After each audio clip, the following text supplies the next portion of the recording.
दृष्टौ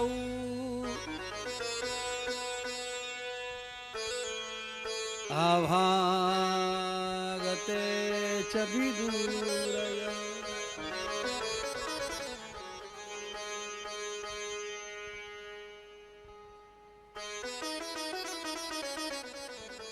उत्तरा के गर्भ से जन्म हो गया परीक्षित जी का। परीक्षित जी बड़े हो रहे हैं।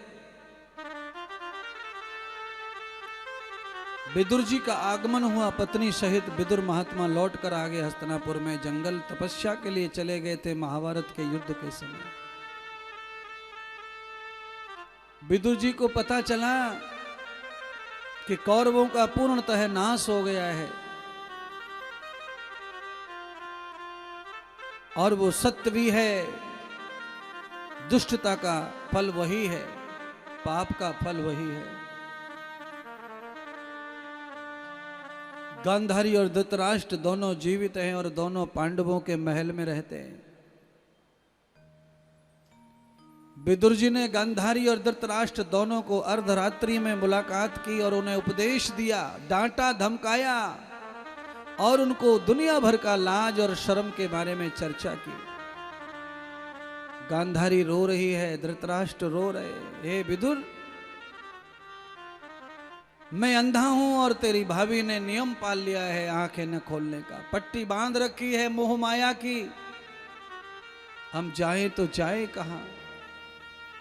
हे महात्मा विदुर, आज हम जीना नहीं चाहते पर मर भी नहीं सकते। तुम आए हो, हमें कहीं ले चलो। हम किस मुंह से पांडवों के यहां रहते खाते हैं हम ही जानते हैं। कहते हैं कि विदुर जी धृतराष्ट्र और गांधारी को लेकर के हिमालय की ओर चले गए। जैसे ही केदार बद्रीनाथ के आगे गए, अचानक जंगल में आग लगने के कारण वो सब भस्म हो गए।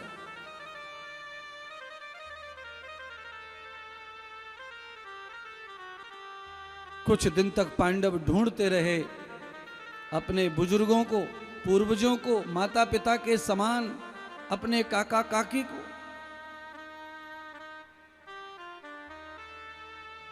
बाद में नारद जी कहते हैं, मैं स्वयं यह संदेश लेकर पांडवों के पास गया कि गांधारी, धृतराष्ट्र और साथ में विदुर ये सब संपन्न हो गए, समाप्त हो गए। जंगल में हादसे में आग में जलकर भस्म हुए। पांचों पांडव रोने लगे तो भगवान नारद कहते हैं, मैत्री, मैं पांडवों को समझाने लगा कि अब ये काम तुम्हें भी करना चाहिए। विदुर जी आए थे धृतराष्ट्र को लेने, मार्ग दिखा दिया, उसका कल्याण हो गया। और आज मैं नारद, मैं तुम्हें लेने आया हूं। तुम्हें भी आंखों में रोशनी तुम्हारी भी चली गई है और तुम्हें भी मोह ममता का राज्य भोग का मोतियाबिंद हो गया है।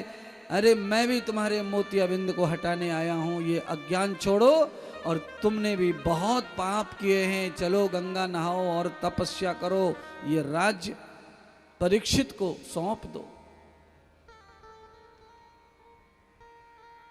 नारद जी की बात पांडवों को बिल्कुल सही लगी, अच्छी लगी, मीठी लगी। क्यों? पांडव धर्मात्मा तो थे ही, सत्संगी भी थे, भगवान के दुनिया भर के उपदेश को सुनने वाले थे।